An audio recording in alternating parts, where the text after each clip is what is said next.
So I was at a vegan restaurant in Ubud, and I was with the kind of people that you would be at a vegan restaurant in Ubud with.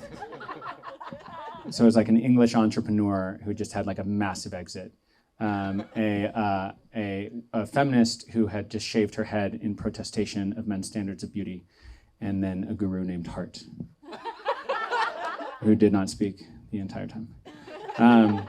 And David, the entrepreneur, at one point was like encouraging me to just like get my shit together. And he's like, oh, mate, you just got to get the balls for it, man. You just got to get your balls, put them on the table, your balls, your balls, your balls. Charlotte, as you might not be surprised, was like, whoa, whoa, whoa, whoa. It's not the balls that are strong, guys. It's the pussy, right? The pussy's powerful. The pussy can give birth. The pussy is this incredible organ of strength. And of course, we all nodded like wise feminists and said, oh, yes, yes, yes. It's the pussy that is powerful. Of course. How could it not be? And then Hart, who had not spoken up until this time, gently raised his hand and said, I'd like to speak up for balls. They are courageous in their vulnerability. See, he's a guru. It's a very guru thing to say. So I used to give talks about masculinity, and this was often an opener for me. This idea of vulnerability, and this particularly masculine kind of vulnerability. How many people are familiar with the story of Achilles? Achilles, right? Achilles, the greatest warrior of the Greek Empire. He had his Achilles heel, and there's a certain kind of sort of vulnerability that goes along with masculinity, mythologically and historically in the Western canon. This idea of vulnerability has been very interesting to me because, as you will learn during this conversation, I'm actually really, really good at something that looks a lot like vulnerability. So rewind to I'm 7 years old and I'm at summer camp. And this is when I first learned about what it meant to be a man. So I was sitting, I can sit right here. I was sitting with an older boy at the camp and I had my legs crossed like this. And the boy said, oh, no, don't do that. You have to cross your legs like this. And I said, oh, why do I have to cross my legs like this? He said, well, if you cross your legs the other way, people are going to think that you are like Andrew. And I said, oh, what does it mean to be like Andrew? And he said, well, Andrew's gay. And I said, oh, what does that mean? And he said, it means that you're like a girl. So I knew that being gay was the thing that you needed to not be before I knew what sex was. So and I think this has happened to a lot of young men as we're discovering ourselves and what it means to enjoy things like dancing and for me, a lot of like pink and purple and leaping about. And all of a sudden, all of these things weren't really allowed because they were like a girl, and like a girl was gay, and being gay meant, well, it wasn't really clear what it meant, but it meant that no one was going to play with you, or worse. So this is when I first learned that masculinity was a kind of performance. I needed to perform the not feminineness of myself as a little boy. And there are all sorts of codes and rules that I learned. I was born in 1982 in the United States of America, which is a time when everything was gay. It was like, that's so gay, you're so gay, this is gay. Gay was the thing. If you didn't like it, it was gay. And I definitely felt like I probably was gay. I mean, it just made sense because I liked all these feminine things. But I knew that I needed to perform this kind of masculinity. So I had this kind of performance. How many people have experienced a kind of performance of their gender where they feel like, okay, so yeah, it's kind of pretty much across the board.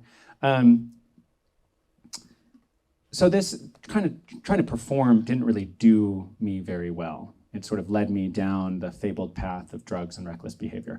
And I got sent off to one of these schools where you sort of disappear one day. Did anyone have anyone in their class that just sort of disappeared one day? Yeah? I was that guy. I disappeared one day. Yeah, it was me, and I'm back. Here I am. Here I am. I disappeared one day, and I got sent to this school. It was called the Therapeutic Boarding School, where it was a lot. It was very strange.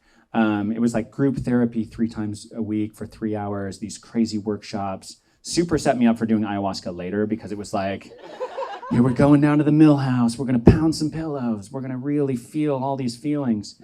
And one of the big things about that school was this thing about vulnerability and emotion and feeling. And they had this, it was a very strange set of incentives at this school, because if you cried, you could get out of being in trouble. So they had this really confrontational therapy where some kid would pee in some other kid's shampoo, classic boarding school shit, right? And then everyone would get in there and be like, you peed in his shampoo, and everyone would yell at you. But if you cried, suddenly everyone was like, oh, but we're here for you. Oh, well, it was because someone peed on me, and I'm so sad about this. And there's this thing of searching inside oneself for vulnerability to show. If I can show my neck, then somehow I can kind of not only get out of this trouble that I'm in, but I can kind of raise myself in the ranks of this strange hierarchical school that frankly should have been illegal. So I learned to be vulnerable. And I got really, really good at it. I got really good at divulging truths about myself, at digging deep. And my daddy didn't like me, and that's why I'm this way, and oh, poor me, and the whole thing. I got really, really good at it.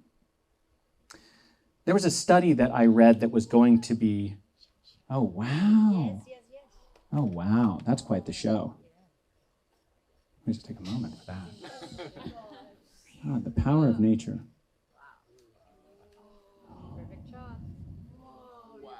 Wow, oh, wow. Wow, oh. And you know what? It kind of, it does give you pause, doesn't it?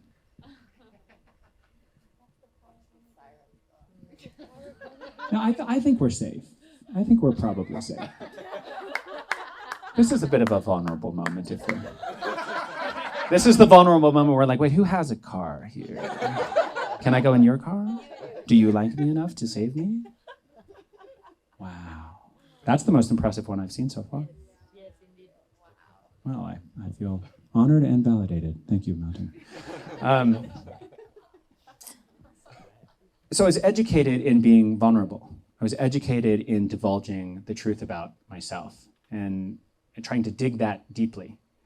I once read a proposal for a study. I don't know if they ever did this study, but it was fascinating. And it was some research into these therapeutic boarding schools. And what it wanted to investigate is whether therapeutic boarding schools gave men traditional feminine social skills that those men then used for traditional masculine aims.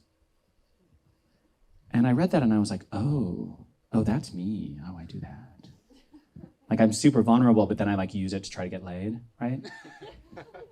And sometimes it works. But the thing about vulnerability is that vulnerability isn't the same as openness. Vulnerability doesn't feel good. Vulnerability feels really difficult and unpleasant and scary. And Haneen was talking earlier about the experience of embodiment. Embodied vulnerability is uncomfortable. Openness is simply sharing things about yourself. And in many cases, that there'll be validation. So here's where we are, in my opinion, with masculinity in this moment. Masculinity, I grew up with a performance of masculinity that one might call toxic masculinity now, or there's certainly antiquated or unhealthy masculinity. But now, masculinity is vulnerable. But you see, that's a performance too. If we try to be open with the aim of winning people's affection, and especially crafting in their eyes a vision of ourselves, that's not the same as vulnerability. So this kind of new woke man, this sort of new age sensitive guy, but now there's a bit of Burning Man Tulum ayahuasca in there as well, that guy, and I can make fun of them because I have been that guy. That's not vulnerable. So what is vulnerable? What is vulnerability? What does it mean to really open your heart to someone else?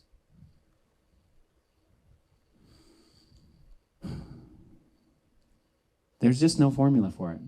There's really I can't, here's the part of the talk where it's okay, cool story, and now give us tie it in a bow and let us know what to do with it, right? Because, we liked your story, we laughed a lot, and you seem to know some things, so what do you know about this? when Donald Trump got elected, I saw where I stood on the Dunning-Kruger curve in understanding masculinity. Who here knows what the Dunning-Kruger curve is? Okay, so the Dunning-Kruger curve is, it's kind of this U-shaped curve that is basically, or the Dunning-Kruger effect, it is sometimes called, which is basically like the amount you know about something relative to what you think you know about it. So when you first start out, you think you know so very, very much. And then the more you know, you like start sliding down the curve and you're like, oh, no, I don't know anything about this. And then eventually you sort of start to pop up a little bit when you actually are a bit of an expert. So prior to Donald Trump getting elected, I was like a masculinity speaker. I would like go to festivals, and I did this whole tour in Southeast Asia. I was in Australia with a Canadian teaching Australians how to be men. Whew, that went over well. But I realized that I was in this reality tunnel of this kind of like liberal, coastal, Burning Man, tech, vaguely, but kind of just fashionably bisexual sort of like space. And I didn't really know the experience of what it means to be a man, because it's a ridiculous thing to think that you might know the experience of something as vastly heterogeneous as someone's experience of gender. So I don't know what it means to be a man. And I don't know what it means to be the right kind of man. I don't know how men are evolving into being better. I know we talk a lot about it. I know that there's certain ways that men treat women and men treat other men that is absolutely abhorrent, and these are behaviors that we need to change. But these sort of grand narratives that seem to land on this place of vulnerability, I don't think that's the answer. Because I think that it excludes the vast multiplicity of human experiences, and paradoxically, actually excludes real vulnerability. And so, why am I telling you this? Because I don't know that I can command vulnerability. I don't feel vulnerable right now, to be honest with you. I mean, I made some jokes, you laughed, I feel pretty good about myself. I don't feel like I'm being vulnerable. But I don't think I need to be vulnerable, really. I just need to share my experience and listen to yours. And in this way, we can all understand ourselves and each other better. Thank you.